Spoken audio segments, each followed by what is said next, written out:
चलिए रुक करते खबरों की ओर। आपको बता दें कि कानपुर के रहने वाले शैलेश कुमार, जिन्होंने खेलों में महारत हासिल की है, आज सबके लिए मिसाल बनकर उभर रहे हैं। शैलेश कुमार वर्तमान में कैनरा बैंक सिविल लाइंस शाखा में कार्यरत है। उन्होंने यूएमपी इंटरनेशनल आर्चरी चैंपियनशिप 2017 में मलेशिया में ब्रॉन्ज मेडल जीता।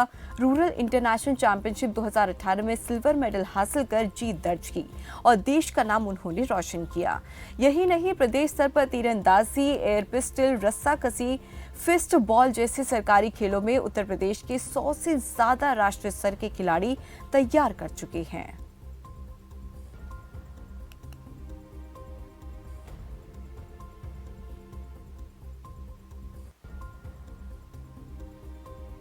तो आपको बता दें कि शैलेश की कई खेलों में महारत हासिल है और उन्होंने कई मेडल जीतकर अपने देश और प्रदेश का नाम रोशन किया है।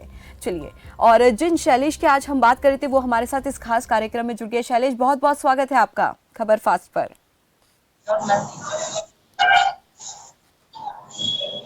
शैलेश जी, आप आवाज सुन पा रहे हैं? सुन पा रहे हैं जी। आपको सबसे पहले खबर फास्ट की पूरी टीम की तरफ से कॉन्ग्रेचुलेशंस कि आपने सिर्फ देश का नाम ही नहीं, प्रदेश का नाम और अपने माता पिता का नाम भी रोशन किया है पूरे देश भर में। Thank you ma'am. जी। शैलेश, सबसे पहले मेरा सवाल आपसे ये है कि आपने जो इतने सारे मेडल्स जीते हैं वो एक खेल में है या फिर सभी अलग अलग खेलों में है? आर्चरी और से हुई थी। हाँ बाद जी। में कोविड के बाद हमने गेम स्विच किया था क्योंकि कोविड में ग्राउंड सारे बंद थे। तो फिर हमको बैंक की तरफ से कहा गया कि आप अपने गेम स्विच कर सकते हैं। तो फिर हमने गेम स्विच किया, पिस्टल में आए।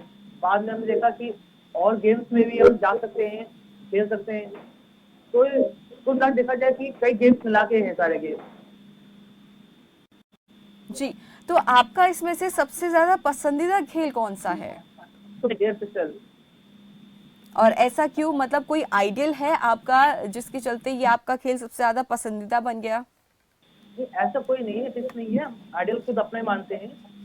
और बेसिकली क्या है कि इसमें हम अपने ऊपर विश्वास है कि हम अच्छा कर सकते हैं जी और इसी से आज हम से मेहनत कर रहे हैं और आगे बढ़ रहे हैं। बिल्कुल शैलेश, क्योंकि जिस तरीके से इस मुकाम पर आप पहुंचे हैं, साफ देखकर यही लग रहा है कि आपको काफी इंटरेस्ट है, सभी खेलों में सबसे ज्यादा इंटरेस्ट आपका है। और शैलेश, अगला सवाल मेरा आपसे ये है, क्योंकि अक्सर देखा जाता है कि जितने भी बड़े बड़े लेवल के खिलाड़ी हैं, जैसे नीरज चोपड़ा की बात करते हैं, सचिन तेंदुलकर की बात करते हैं, तो उनका एक स्पेशलाइजेशन है, एक खेल में उनका स्पेशलाइजेशन है। तो आपने सभी खेलों को क्यों चुना, मतलब एक खेल क्यों नहीं चुना? नहीं, वो हमारे प्रोफाइल में है कि जिस गेम में टीम जरूरत पड़ती है, जहाँ भी कोऑर्डिनेशन चाहिए तो उसमें जाते हैं। जी। और वर्तमान में जैसे कानपुर ओलंपिक संघ में कोऑर्डिनेटर है, तो बीइंग कोऑर्डिनेटर हमारा ये फर्ज बनता है कि हम सभी गेम्स में लोगों को बताएं के बारे में कैसे खेला जाता है। और बताने के लिए वो खुद भी खेलना आना चाहिए कि हमको गेम कैसे खेलना है, कैसे बताना है। तो बेसिक नॉलेज बहुत जरूरी है। और जब बेसिक नॉलेज लेते हैं तो गेम अच्छा लगता है, तो खुद भी खेल लेते हैं।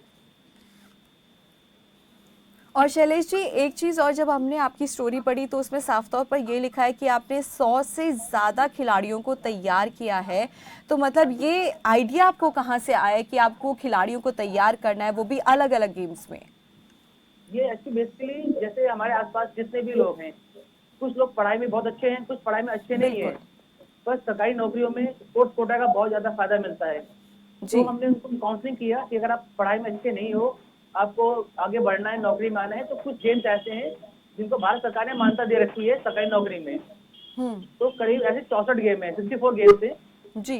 तो हमने अपने आसपास देखा कि हम किस संसाधन में बच्चों को रेडी कर सकते हैं। तो हमारी स्पोर्ट्स अकेडमी, जहाँ पर हम शूटिंग गेम्स को प्रमोट करते हैं, जिसमें तीरंदाजी, शूटिंग, रस्साकसी, ये सब है। तो हमारे आसपास जैसा हम लोग को माहौल मिला, उसमें बच्चों को ट्रेंड किया और बच्चे आगे बढ़ते गए उसमें। तो शैलेश जी, आप इन बच्चों को जो तैयार करते हैं, ये बिना किसी फीस लिए तैयार करते हैं या कैसे? ये बच्चे के ऊपर है। कुछ बच्चे फीस दे रहे हैं, कुछ बच्चे अपने खर्चों पे खेल रहे हैं। हम उनको सिर्फ रास्ते दिखाते हैं, काउंसलिंग करते हैं, गाइड की ऐसा ऐसा गेम है, इनको ऐसे खेलना है और बेसिक नॉलेज हमको देते हैं। जी, लेकिन शैलेश आपके पास ऐसे काफ़ी सारे बच्चे आते हैं, जैसे आपने ये इन्फॉर्मेशन हमें दी है कि आप कुछ बच्चे फ़ीस देते हैं, कुछ नहीं दे पाते, जैसे भी उनका मन होता है या फिर जैसे भी उनका फाइनेंशियल बैकग्राउंड होता है। लेकिन ऐसे हाँ बच्चे भी तो आपके पास आते होंगे ना, जो जिनका इंटरेस्ट इन खेलों में है, लेकिन वो किसी वजह से फ़ीस जो है वो अफ़ोर्ड नहीं कर पाते हैं।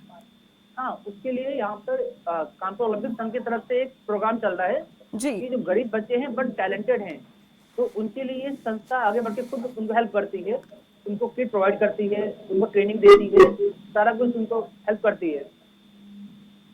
तो लेकिन उसके लिए मेन है कि शैलेश वो जी अच्छे आप खिलाड़ी हो। जी शैलेश जी आपने एक चीज़ और देखी होगी कि बड़े बड़े जो इंस्टीट्यूशन है, स्पोर्ट्स हाँ इंस्टीट्यूशन हमने देखे हैं, बहुत ज़्यादा मोटी फील वसूला करते हैं, लेकिन हाँ। कई बच्चे जो है नहीं जा पाते उसमें। तो उनके लिए, उन बच्चों के लिए किस तरीके के इंतज़ाम जो है आप करते हैं उन्हें आगे बढ़ाने के लिए, उनको इनकरेज करने के लिए? पहले तो हम ये चेक करते हैं कि बच्चा किस लेवल तक खेल सकता है, उसको कितना नॉलेज है, जी। उसको बेसिक नॉलेज है या नहीं है, और प्लस अगर उसको हम ट्रेनिंग देते हैं तो वो किस स्तर तक हमारे साथ रहेगा। तो देन हिसाब से फिर हम बात करते हैं अपने ग्रुप में और अपने सीनियर से कि सर ऐसा प्लेयर हमको मिला है जिसका की बेसिक टैलेंट है, तो उसको कैसे हेल्प कर सकते हैं।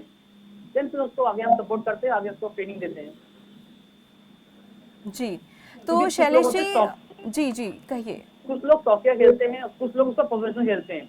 तो शौकिया खेलने वाले को हम लोग पहले मना करते हैं, क्योंकि हम लोग टाइम देंगे उन पे, सब कुछ अपना समय देंगे, तो वो सही नहीं है जब तक बच्चा उसको प्रोफेशनली या फिर अपने भविष्य के लिए ना खेले उसको।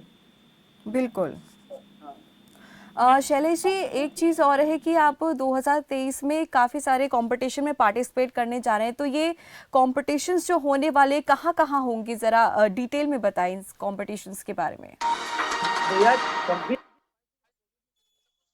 टॉप था, तो बीच कई गेम्स के नेशनल तो सिलेक्शन हुए हैं इंडिया लेवल पे।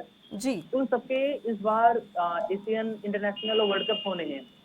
तो जी उसी हिसाब से हमारा है, जैसे हमारा मास्टर्स गेम्स का एशिया पैसिफिक मास्टर गेम ये साउथ कोरिया में होना है अप्रैल महीने मई महीने में। जी देन उसके बाद हमारा लास्ट ईयर हमने डार्ट्स में सिल्वर मेडल जीता था, डार्ट्स वर्ल्ड कप हमारा डेनमार्क में है, वो है। सेकंड हमारा ये अभी फिलीपींस ओपन स्टार चैंपियनशिप है, फिलीपींस जाना हम लोग को। जी इसके साथ ही हमारा एयर शूटिंग का हमारा एक गेम है जो कि बनारस में होना है, इंडिया में होना है वहाँ पर। इसका कई गेम्स है, मल्टीपल गेम्स हैं जिनके हमारे कंपटीशन आ रही है, उसमें वो तैयारी कर रहे हैं हम लोग। जी उसके लिए जो आगे कॉम्पिटिशन्स होने वाले हैं, शैलेश जी बहुत बहुत congratulation and all the best उसके लिए। एक आखिरी सवाल मेरा आपसे ये है कि आजकल हमने देखा है कि बहुत सारे जो युवा है, यंगस्टर्स है, वो नशे की तरफ सबसे ज़्यादा जा रहे हैं, लेकिन हेल्थ की तरफ कम ध्यान दे रहे हैं। तो ऐसे युवाओं के लिए आप क्या कुछ मैसेज देना चाहेंगे? ना ऐसा युवा के लिए यही है कि वो खाली रहते हैं तभी वो सब करते हैं। अगर स्पोर्ट्स में या किसी कैरियर चीज में अपना ध्यान लगाएंगे तो उनका जी ध्यान ही नहीं जाएगा नशे नशे वगैरह किसी चीज की तरफ। हम लोग का टाइम क्या है कि हम जैसे मॉर्निंग में ऑफिस में है, शाम को हम लोग स्पोर्ट्स में बिजी रहते हैं, तो हमारा ध्यान ही नहीं रहता कि हम कुछ और नशा या कुछ भी ऐसा काम करें जिससे हमको नुकसान हो या बिल्कुल। हमारे समाज को नुकसान हो। तो स्पोर्ट्स इसलिए सबसे बेटर है कि आप फिट भी रहते हैं, आप अपने लिए देश के लिए नाम भी कमा रहे हैं और आपको आगे बढ़ने का मौका भी मिल रहा है। बिल्कुल शैलेश जी, बहुत अच्छी बात आपने कही, क्योंकि अगर हम दूसरे कामों में ज़्यादा व्यस्त रहेंगे तो नशे जैसी चीज़ों पे हमारा बिल्कुल भी ध्यान नहीं जाएगा। तो शैलेश जी बहुत बहुत धन्यवाद आपका, आपका कीमती वक्त हमें देने के लिए। तो ये हमारे साथ है शैलेश कुमार, जिन्होंने 100 से ज़्यादा खिलाड़ियों को अलग अलग खेलों में तैयार किया है और वो खुद भी कॉम्पिटिशन की तैयारी करें, इंटरनेशनल लेवल पर भी उन्होंने कई मेडल जीते हैं और देश और प्रदेश का नाम रोशन किया है।